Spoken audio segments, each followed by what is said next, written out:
Well, all right, let's talk about Chase Young, now of the New Orleans Saints. I think is a very interesting player to talk about as, 1 year, $13 million deal. They're taking a flyer on him, and I kind of want to discuss Chase Young as a whole. Where is he at as a player, and could he end up being a franchise edge rusher for the Saints as he is still just 24 years old? Well, first, let's look at some stats. We'll do some stats real quick before we get into the film. You look at his box score stats, they're not overly impressive. 2020 was a solid year with, 7.5 sacks, but even that's not otherworldly. And since then, he's only had 9 more in the following 4 seasons. So has not had, or excuse me, following 3 seasons. It's split up between Commanders and 49ers. He's been in the league for 4 years, of course. But still, averaging 3 sacks a year isn't great. Again, 7.5 in a year isn't terrible, but it also is worth mentioning that he did have a couple extra games in 2023 to get those sacks, and also he's been injured, so the injuries, kind of completely derailed the 2022 season. But even if we look at like a Pro Football Focus grade, and this is kind of flipped now as they have the, most recent year at the bottom of the screen, but you see that the grades, first year, amazing. 5th best in football as a rookie. I mean, that's a pretty great grade. But since then, he's still graded solidly well, right? Mid-70s is still pretty good. Not quite the guy that we thought would be an elite edge rusher, though. So I think it's totally fair to say he's been a disappointment, and that's part of why Washington made the move to move off of him. However, going over to some film, I want to be clear, I still think there's things he does very well. Like, he had in San Francisco, it was kind of a weird situation where he didn't have a ton of great value week in and week out in terms of like getting sacks and stuff like that. But I thought the whole defensive line looked way better when he was out there, and I really thought he had a great Super Bowl. Kind of saved the his best game for last, which was what they traded for him for. On this one, he's going up one-on-one against left tackle Donovan Smith. Not exactly an elite left tackle, but still, let's see what Chase Young is going to do here. Watch as when this play begins, you see that right here. So Chase Young, what's the move he's going to try and pull off? Well, he's going to try to get his right hand and get it on the kind of left shoulder area of Smith.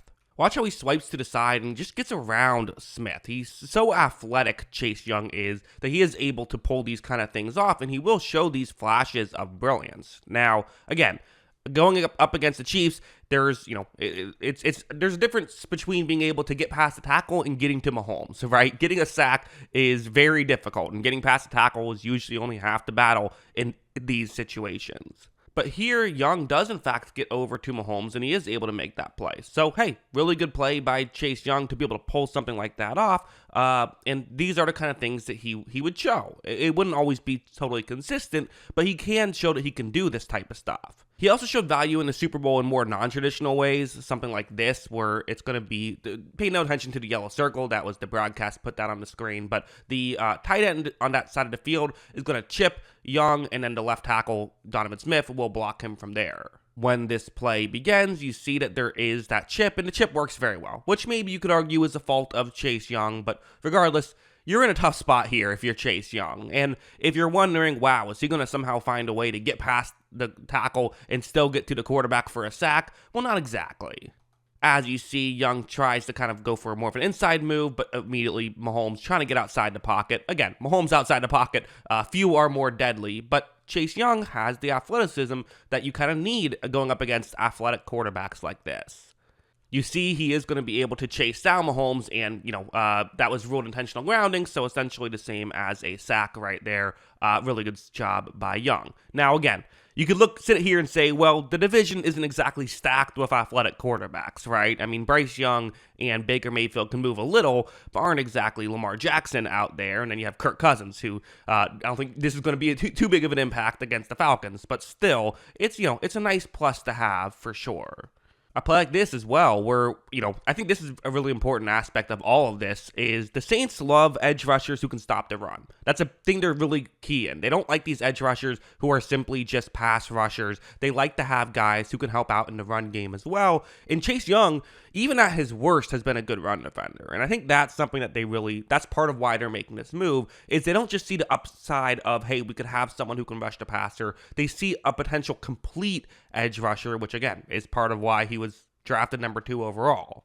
On this play, he's actually going to be unblocked at the line, but that doesn't necessarily mean you can't have an impact. Usually it means the rush is going to the other side of the field. Again, can't block everybody, so that's what you have to do. But when this play begins, the halfback's going to kind of cut it closer towards the middle of the field, which you can do. You can take this chance. You just have to get through the gap quickly. The issue is, like I said, Chase Young, really athletic, hard to beat with speed. Watch as Young does get over there. He does make that quick tackle. They only gain a couple yards. This is just one example, but definitely Chase Young is someone who can really succeed in the run defense game, and that's what you're kind of hoping to see. And to be honest, like, again, I think there will be moments where you're watching the Saints play and you're like, wow, that was a well-defended run play, and you watch the replay and like, yep, Chase Young was all over. Like, that is what happens. He is a very good run defender, and he's consistently been a very good run defender, like I said, even at his worst.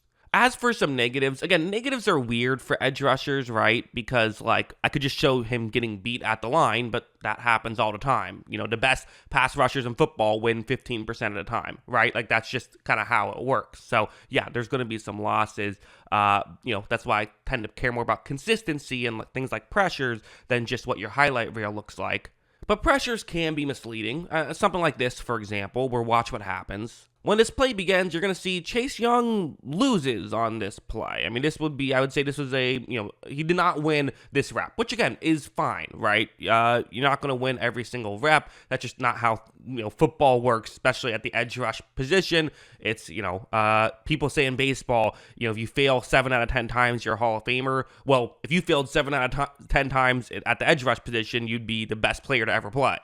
But eventually, this play goes on long enough that Young is able to get over, and eventually he even hits Carson Wentz on that one, which did kind of disrupt the play, which you can take several different ways. You can look at that and say, okay, you kind of get a pressure for that, but do you deserve it? I don't know, because you did kind of get beat at the line, and that's why there's even other more advanced stats than pressures that I tend to look at, things like pass rush win rate, which I would still say Young is very good at. But the other way you could take this is he's a high motor player. And let's be honest, that is something the Saints want out of their players, right? Is they want a guy who's going to find a way to hit the quarterback, even if, he doesn't actually get the pressure or disrupt anything, right? If you can just get there and, do enough and just make things happen and kind of give your all, which again, we all remember the play where in the conference championship game, he gave up on a play, and that was, kind of a big deal. But for the most part, I see him more as a high motor player. He had that bad play in the NFC championship game. I don't think that's a common trait of him as a player. He does seem to be someone who does the opposite, and I think that's something the Saints will value. So, is he going to return to form and be an elite edge rusher? I don't know. But to be honest, for $13 million, he'll probably still be a good player as long as he stays healthy, because that's the other thing, injuries. But if he stays healthy, you're probably getting a good player with the potential of a great player. Sometimes these flyers are like, this guy could suck or he could be great. This flyer is kind of like, this guy could be all right or he could be great. So that's why I'm a pretty big fan of it by the Saints' perspective. But yeah, those are my thoughts. What are yours? Let me know in the comments below. Always love hearing from you. And of course, as always, thanks for watching.